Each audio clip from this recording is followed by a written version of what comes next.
So this is part 2 of a series of your pre-season check to get yourself ready for camping season. A couple of years ago I had a fire in my RV trailer, and it happened because I never thought to check this one thing. And in this video, I'm going to show you exactly what that is that I check now every single year. So we got our trailer home safe and sound. Well, the first thing I think we need to do here is give this trailer a good wash, because it's been sitting there even under a cover for the last 6 months or so. So we're going to start by giving it a wash. Giving it a wash gives a little bit more insight to actually looking at your trailer, because you got to look at every square inch, right? When you do it, you're looking at all the seals, you're looking at the silicones and all that kind of stuff. So it actually makes you look at the whole trailer. So let's get started. Now that we've got everything washed, all the dirt's out of those little spots that we need to check. And these are the types of things that I'm checking for right here. So first thing that I notice is the caulking here is come off here. So the things are kind of separated a bit. And it's not that it's leaking on the inside of the trailer, but there's screws all the way through here. So the screws could possibly rot out, which will be rotting out the wood in behind. So we're gonna make sure that we seal all of those things up. We're checking our doors, and this side here has come off as well. So we're gonna end up recaulking that. The windows look good. I went to on the inside. After washing, I like to actually look at all of the windows to make sure that they're still holding tight, right? And that's probably from us trying to remove the door when we painted this thing. It's actually almost 2 seasons ago, so this is going into the 3rd season, but we couldn't get the door off, so that thing just stayed. I washed the batteries off. Everything there is all nice and clean. That's pretty much all that I found. So checking all the seals are a good idea on there. Just minor little things you can check. You know, all of the ones on your lights as well.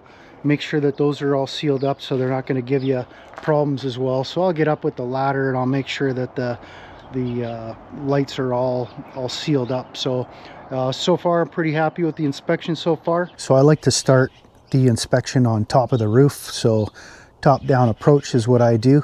Now I know that every trailer is not actually made structurally for walking on, so check with your manufacturer and make sure that it's safe to walk on your roof. You can still do all the inspections that we're doing here today, but you might have to do it from a ladder on the outside. And just as a case of point here, usually, I'm not saying this is 100% of the time, but usually if your RV trailer comes with a ladder, it's usually structurally enough sound up top to walk on the roof. So it's funny, I look right away and I've lost the cap for my vent here off of my gray or black tank, and this happened to me last year. It's why I ended up replacing this one. So anyways, we'll do another video at that, but there's one thing that we need to do already, and we're just barely getting started. So we got everything washed off here, and if we just kind of do a circle, we can check our gutters here, make sure our tarp is in good shape here, there's no rips and tears, etc. We actually had a bit of a windstorm last night, but so check your caulking here on all of your joints. Make sure that you don't have any heavy cracking and whatnot, and if you do, it's time to consider resealing all of those as well. I resealed mine about 2 years ago, and I should not have to actually do that again this year. Okay, so if you've got solar panels, and we've got our panels that we put on here a couple last year actually, so I'm gonna give that thing a bit of a lift here. I don't see any movement on my brackets at all, and that's a good thing. I actually see the fiberglass here flexing on here. That's a good thing. So we're going to check all of our mounts. I can see a little bit of discoloration in the plastic. That's expected. That's good. Everything seems like it's nice and tight here, and we'll check that all the way around. If you have a skylight, again, make sure that you're checking all your caulking all the way around. You're looking for cracks and dryness. Like, this is actually quite pliable. I can actually move this with my hand. So, you know, if you had some cracking there. All you got to do is make sure this is clean. All you got to do is wash it off and then reapply the RV self-leveling silicone over top of the existing, and that will be enough. Okay, so again, we're just checking all of everything that we have up here.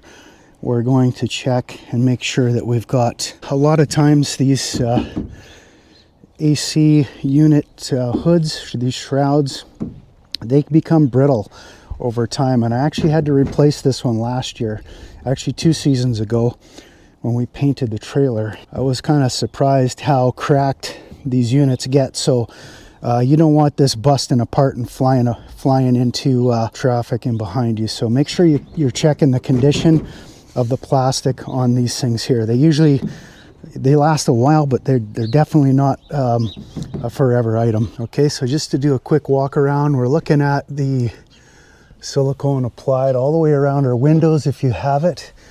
I've got butyl tape on the inside, and I've got a little bead of silicone on the outside, so I'm checking just like everything is nice and tight here. We're going to check all of our beads on all of our windows. If you've got J gutters, you might want to make sure that those are still stuck on there good. They can tend to come off. Either put some very high bond tape on there, or just order a new gutter and pull the old one off and put a new one on. I like to make sure that these are nice and tight as well. So don't be afraid to physically put a screwdriver on everything and test, because what happened to me here one year was the wind caught under here. This came down, and my front window screen here was actually flapping up and down on me on the freeway. So this is just one of those small, easy items that you can check just to make sure. Make sure your pins operate fine here as well. You know, they're spring loaded. Make sure that they stay up. While you're out here, you might as well check your lighting, right? So check all your exterior lights as you're going on. Checking our awning here for any signs of physical damage. We'll also check the lights here.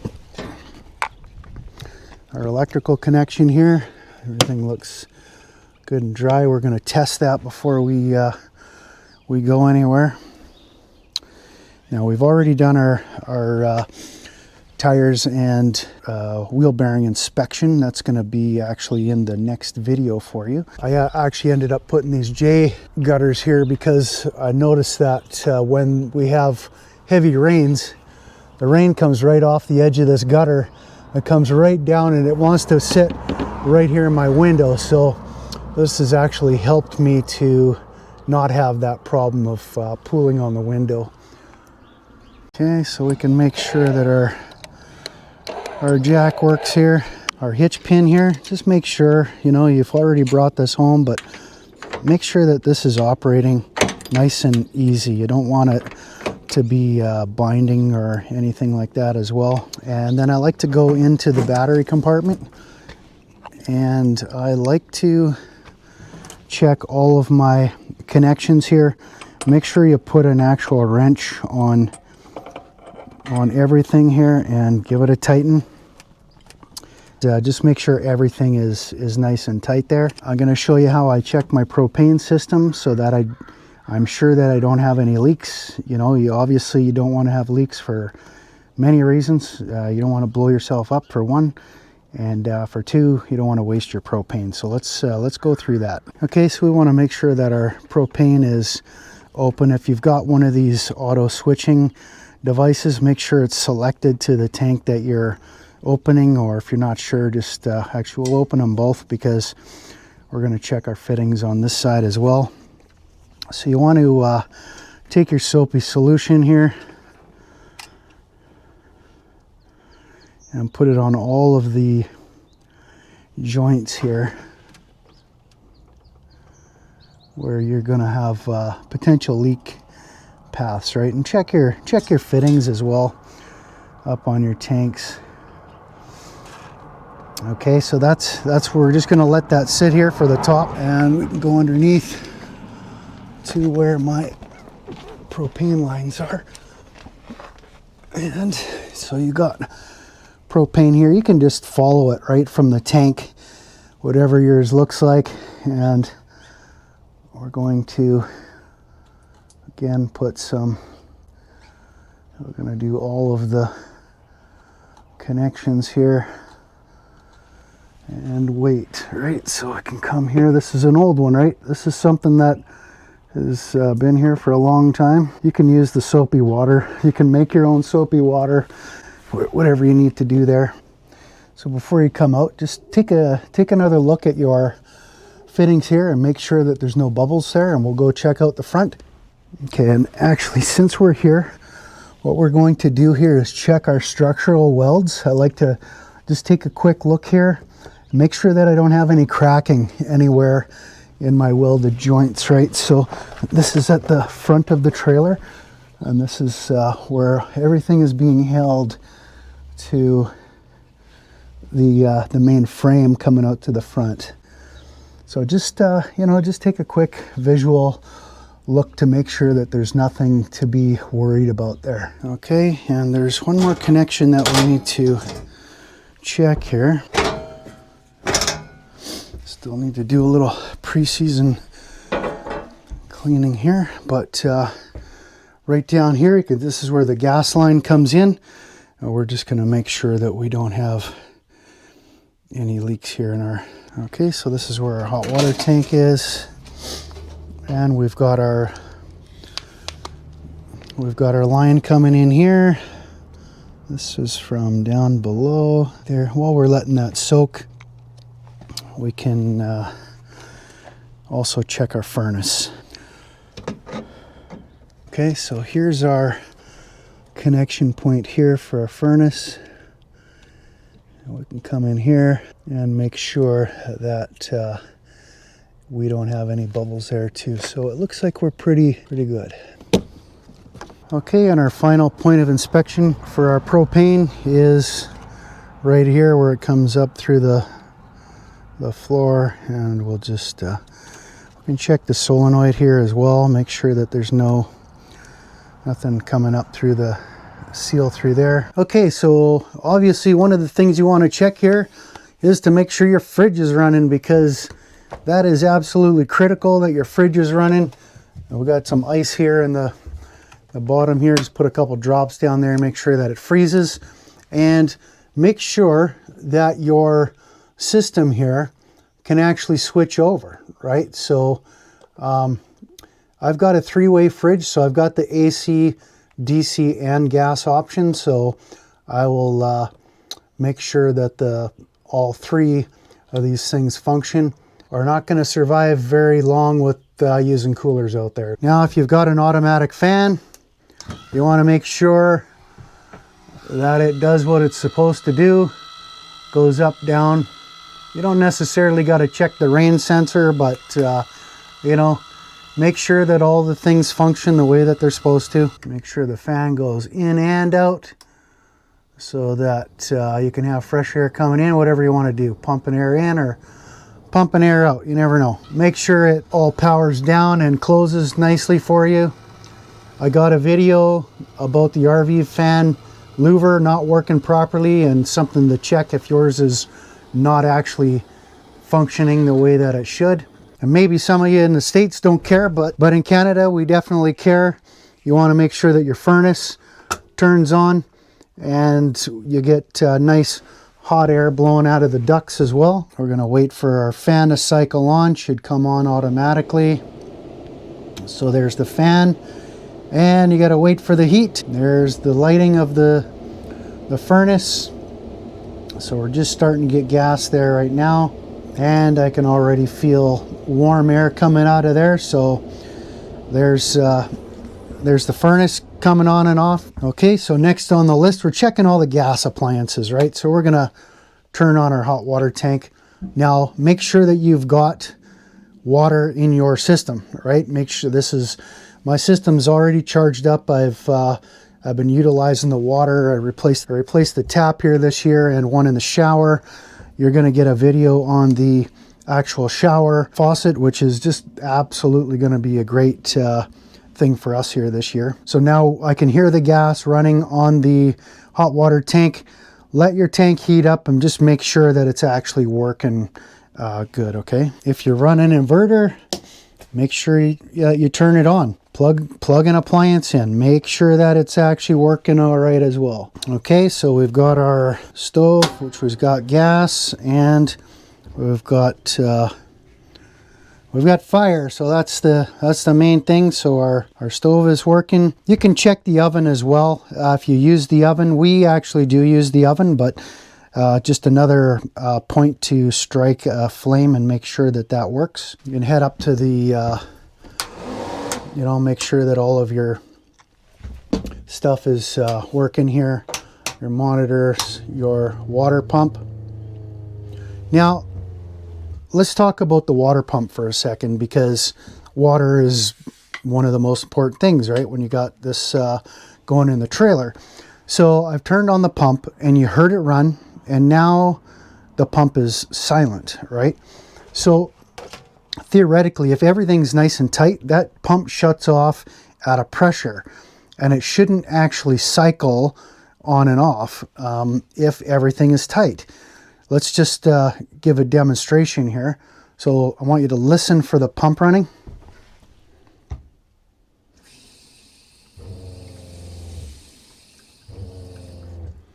Okay, so the pump ran when we were losing pressure in the system, right? So it's making up for it. Now, if everything is tight, that pump shouldn't really cycle. When that water pump does not cycle, you know that you don't have any leaks in your system. So if you actually had that thing going, we'll mimic a leak here. Let's make it like this. You've got a tiny little water leak. It could be anywhere in your system. It could be underneath your floorboards or whatever, right? You hear that? So my water pump turned on. So if I've got all of my valves turned off for everything in the trailer, I shouldn't get that.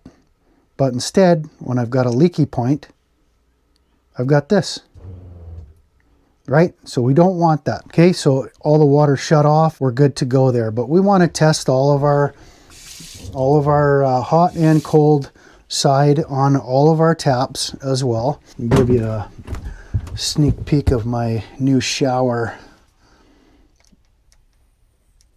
install here. So this is a thermo activated shower now. So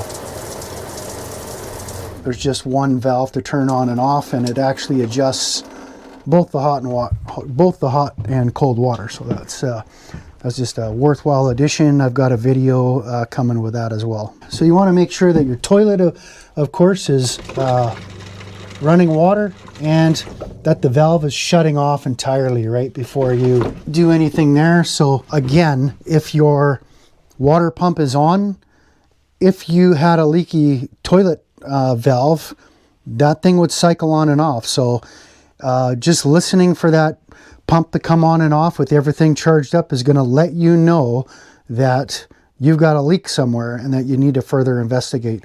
But if you got quiet like I do right now, no problems. So another little thing too, right? You want to make sure that all your little LED lights turn on and stuff. Now I've changed all my incandescent bulbs over to LEDs just because we're mostly doing boondocking. This is a really cheap upgrade and a good way to save on your batteries. Okay, so make sure you check them all. Check all your plugs, all that stuff before you head out and fix it in the driveway instead out of the campground. Okay, so we only got one more thing to check before we head back outside, and I show you that one thing that I check every year that caught my trailer on fire. So let's go to the air conditioning unit, right? Everybody's air conditioning unit looks a little bit different. Mine's a pretty old one. It's actually, I guess it's 28 years old now. What you can do is you can turn it on to make sure that everything is running properly. Now I've actually got a heater in mine. I could check the heater to see if that works, but I'm gonna let you in on a little secret. Just about all of the AC units in these RV trailers don't kick in the compressor unless it's at a minimum of 19 degrees Celsius. Okay, so 19 degrees Celsius or about 66 degrees Fahrenheit. You can't actually test that air conditioner unless it's at least that warm out. So don't waste your time trying to get this thing blowing cold air if it's not hot enough outside. It just won't do it. Okay, so a bunch of you have already been able to identify that one spot that I've had the fire happen was somewhere in the fridge area, right? And that is absolutely correct. This had happened when we were at Barkerville, and just to give you a little bit of context here, we usually end up boondocking. We don't really plug in our RV trailer wherever we go. We usually 12 volt power going to the fridge. So when we got to our campsite, we plugged in to the 30 amp connection, and what had happened was the fridge, everything switched over to AC, right? So it's going to power the fridge up. But now what had happened was the AC ground connection, which in my unit here is located right here. This ground connection, it's tight right now. I like to check this every year. That ground connection was loose. So it corroded, it got, just over time, it ended up not being tight. You know, all the back roads and stuff that this trailer's been on in the last 26 years at that time, it just absolutely took its toll. So what had happened was it heated up the ground wire coming up from the 110 volt system, and it ended up heating all this up. It completely caught this on fire and caught my other wiring harness on fire as well. So anyways, once I discovered what the problem was, I just opted to rebuild the entire harness, and I was off to the races. I got it all going again. So there you go, ground wire right there to your fridge. Make sure that that's tight because it can loosen over time. You can still see some of the remnants here. My electronics box was still okay, a little bit melted on the outside, but everything was intact on the inside, so I kept the same box. If you found something of value, I really appreciate the thumbs up, and I really appreciate your subscription. We got one more part to go in this series, so next week it's going to be how to repack your wheel bearings. Stick around for that. You're going to be good to go at that point. So until then, we'll see you at the next Fix It.